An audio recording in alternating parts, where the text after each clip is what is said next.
Okay, hey guys, so we just did the acid-base part of Module 6, so what we're going to do now is we're going to do the redox part of Module 6. So when we're dealing with redox reactions, they're always going to give us a reaction, and we're going to figure out, okay, well, what's oxidized and what's reduced, right?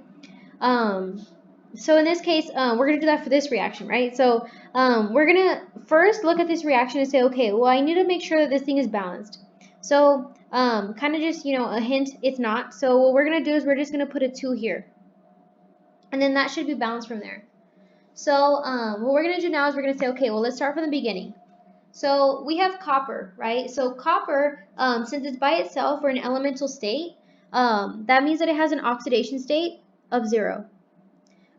This is also pertaining to anything that's diatomic. So this would also be if we're dealing with chlorine gas or let's say Br2 or O2. Any of that stuff would have an oxidation state of 0. So, okay, so now we're going to say, okay, well, let's deal with nitric acid. So let's split this one up. So I'm going to have NO3 minus, and I'm going to have my hydrogen, right? So nitrate, we're going to say, okay, well, the easiest thing to do with that one is to look at oxygen. Oxygen always has a -2 oxidation state. So this is the easiest one that I always like to do first. So we have -2, but since there's 3 oxygens, that means we need to do that 3 times, right? So we're going to say, okay, well, now we're left with a -6 charge. So we're going to say, okay, well, what is my overall charge in the molecule? Well, we have this minus charge, right? So that means that we have to equal -1. And then we're going to say, okay, well, what does that mean for nitrogen? Well, that means that nitrogen is X, right? So that means that nitrogen needs a +5 oxidation state. So, okay, we have -2 and we have +5. Then we're going to look at hydrogen. So hydrogen, we know that it has to balance out the nitrate molecule altogether, right? So we're just going to kind of ignore the fact that there's 2 different, elements in here, because that can kind of confuse people at times. So we're just going to make sure that we know that hydrogen has to balance out a negative charge. So if hydrogen has to balance out a negative charge, that means it needs an oxidation state of a plus, right? So that means hydrogen is plus.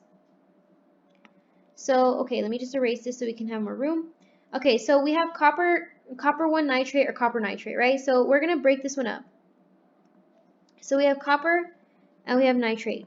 We already figured out on nitrate, sorry, so we won't do that again. So that was -2 and then +5. And then kind of the same thing, we're going to ignore all this. We see that copper has to balance out a negative charge, which means copper needs a plus. So we're just going to see that, okay, it's the same thing as nitric acid, so we're just going to move on. So now we're dealing with nitrogen dioxide, right? So nitrogen dioxide, we already see there's oxygen in there, so I'm already going to make sure that we deal with our -2. But of course, we need -2 2 times. So that means that we have a -4 overall, right? So now we're going to say, okay, well, what's my charge on my molecule? Well, nitrogen dioxide is a neutral molecule, right? So that means that we have to equal 0. So, okay, what does that mean for nitrogen? Well, that means that nitrogen needs a +4 oxidation state, right? And then this was 2 minus. So that would neutralize each other. And then now we're looking at water, right? So water, we're going to say, okay, well, oxygen needs a -2 charge. And that would mean that hydrogen needs a plus charge, right? I guess simply, if you want to look at it, you can say, okay, well, that would be ++, and then a 2 minus, which would equal 0.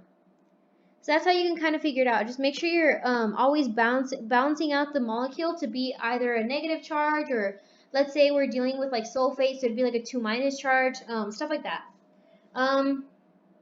Okay, so once we figured out the oxidation states for everything, we're going to figure out, okay, well, what changed? So we're going to see, okay, well, copper went from a 0 to a plus, and then we see that our nitrogen went from a +5 to a +4. So I'm just going to write all this information down. So I'm going to say, okay, we went from copper 0 to copper plus, right?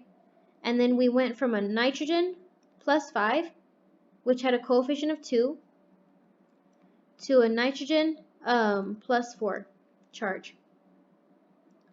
So we're going to say, okay, well, let's see where we add our electrons, right? So on the first reaction, we're going to say, okay, well, on this side, we have an overall charge of +1, and on this side, we have a 0. So we can add, or I guess subtract 1 to this side to equal 0 on this side, right? Because 1 minus 1 equals 0. So we're going to add our electron, or in other words, subtract 1 to this side.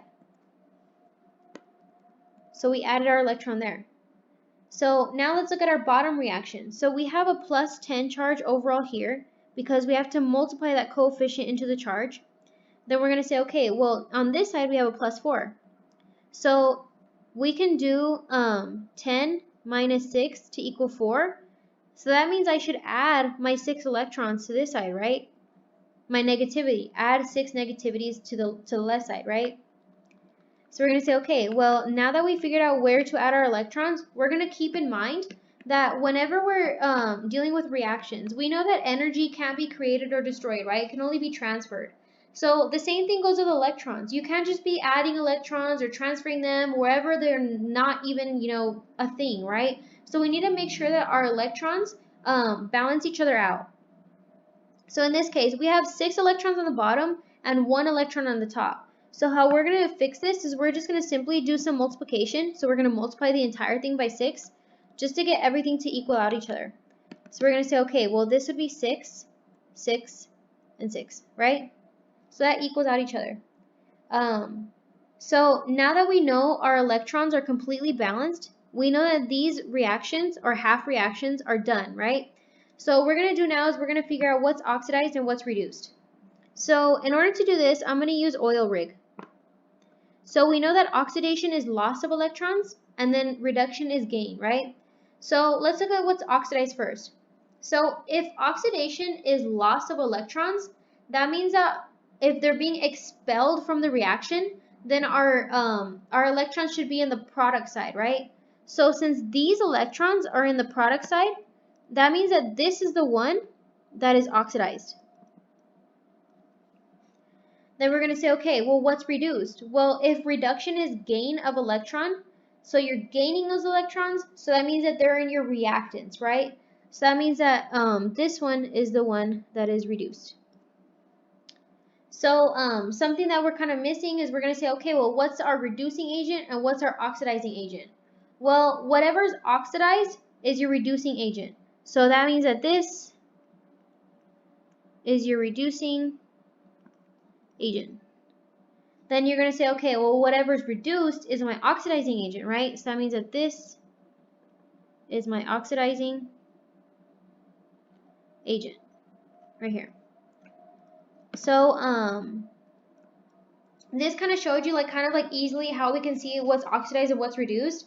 And then I kind of showed you the 4 ways. So if they were to ask you, well, what's oxidized? You would know that copper 0 is oxidized, right? What's the reducing agent? Well, copper 0 is a reducing agent. They're the same thing, right? So I hope this helped a little bit. If you guys have any other questions, feel free to ask your peer leader or comment or go to office hours. Either one of those is good. But I'll see you guys in the next video.